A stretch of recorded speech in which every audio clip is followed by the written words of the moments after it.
Bonjour les amis, la GeForce RTX 3060 d'NVIDIA est bien. Mais sérieusement, vous pouvez faire des folies avec la 3060 Ti. C'est ce que je vais vous montrer dans mon petit test tout de suite.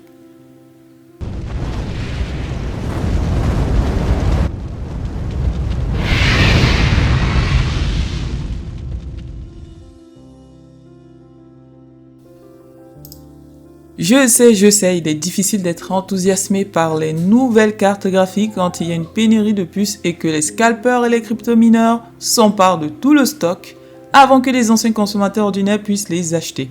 Je sais. Attendre, ça craint, surtout lorsque de nouveaux GPU continuent d'apparaître tout le temps. Mais pendant que cet argent brûle un trou dans votre poche, vous avez le temps d'attendre les critiques et de vraiment réfléchir à la nouvelle carte graphique qui fonctionnera le mieux pour votre nouvelle config que vous allez vous-même mettre en place. Ou peut-être pouvez-vous prendre ce temps pour économiser de l'argent supplémentaire pour le GPU plus grand et meilleur. C'est la position que je me trouverai probablement pour décider entre la GeForce RTX 3060 d'NVIDIA et la RTX 3060 Ti.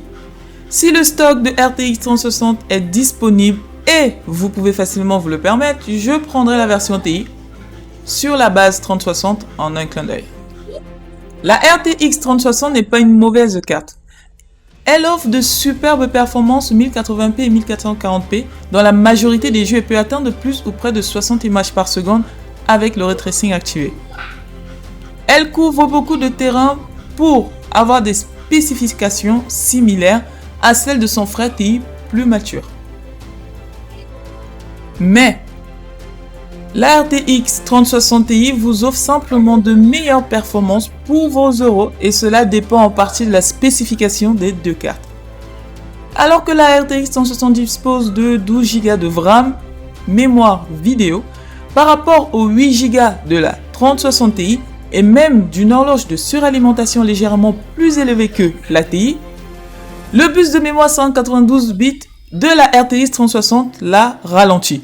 Plus le bus mémoire est petit, moins il y a de données qui peuvent circuler vers et depuis le GPU. La RTX 3060 Ti a un bus de mémoire de 250 bytes. Donc sa bande passante globale est presque de 100 GB de plus que la RTX 3060. Plus de bande passante signifie de meilleures performances, bien sûr, mais il était quelque peu surprenant de voir à quel point la RTX 3060 Ti était mieux préformée par rapport au 3060 pour seulement 80 € de plus. Je parle ici des prix de départ parce que depuis sa sortie, les prix ont un tout petit peu flambé. J'ai comparé donc la RTX 3060 à la 3070, la 3060 Ti à l'ancienne RTX 2060 en utilisant un système configuré avec les pièces suivantes. Un processeur Intel Core i9-10900K, une carte mère Asus ROG Maximus Extreme 12, 16 Go de RAM G-Skills Trident Z Royal DDR4 3600, une SSD Samsung 970 EVO NVMe M2 500 Go, un PSU Seasonic Focus GX1000 et un Corsair H150i Pro RGB 3060 mm AIO pour le refroidissement.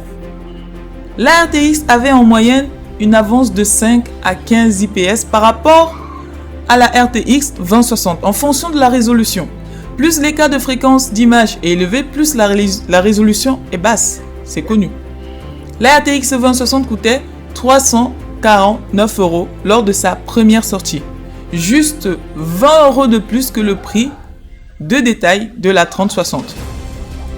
La RTX 3060 Ti affichait en moyenne une avance de 15 à 30 IPS et, dans certains cas, 40 IPS par rapport à la RTX 3060. Cela met du coup la 3060 dans un endroit assez particulier.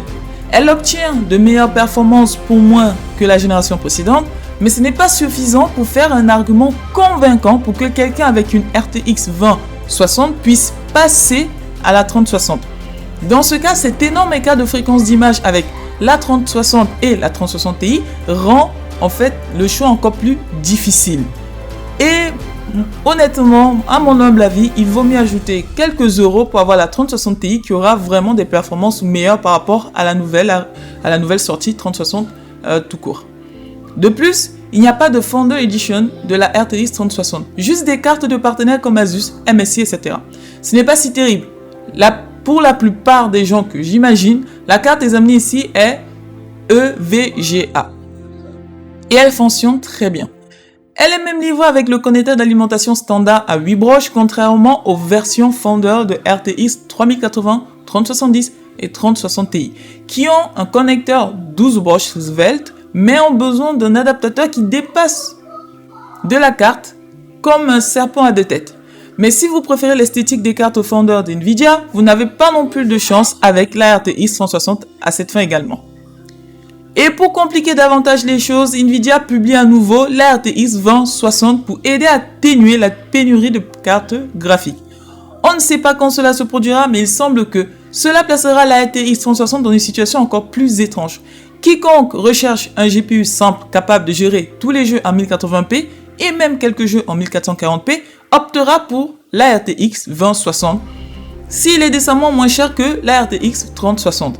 Lorsqu'une carte plus récente n'a qu'une avance de 5 à 15 IPS par rapport à sa version plus ancienne et qu'elle peut toujours obtenir 60 IPS dans un jeu exigeant comme Metro Exodus à 1080p sur Ultra, cela fait de l'ancienne carte la carte assez bonne.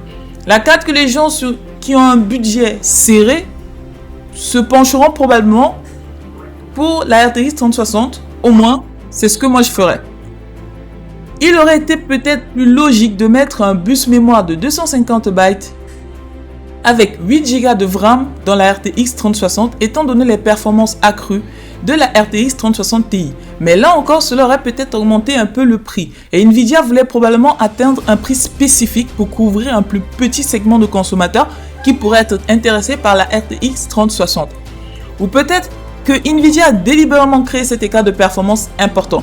Plus des gens dépenseraient 80 € de plus pour la version Ti, je ne peux pas le dire avec certitude, mais quel que soit le cas, je suis ici en train de dire ouais, la 3060 est bien, mais la 3060 Ti est vachement mieux. AMD n'est pas loin non plus d'annoncer sa prochaine carte graphique qu'elle a déjà faite, qui pourrait rivaliser avec la RTX 3060 Ti ou la RTX 3060, ou les deux. Comme nous l'avons vu précédemment, la RTX 6800 XT et RTX 6800 d'AMD ont excellé dans les performances de non-ray tracing, surpassant même les cartes phares d'NVIDIA. Il est probable que la RTX 3060 battra toujours AMD en matière de ray tracing. Cependant, sur la base de nos tests précédents, ceux qui bénéficieront probablement le plus de la mise à niveau vers une RTX 3060 sont ceux qui utilisent une GTX 1660 Ti ou une version inférieure. L'augmentation des performances est trop faible pour justifier le passage d'une RTX 2060 ou supérieure, surtout pas à des prix scalpables. Mais peut-être que les scalpers ou les mineurs de crypto ne toucheront pas cette carte graphique. On croise les doigts, mais je n'espère pas trop. Merci de m'avoir écouté, j'espère que vous avez aimé la vidéo. N'hésitez pas à laisser un commentaire sur ce que vous pensez de cette carte. Je vous dis à la prochaine sur une nouvelle infotech.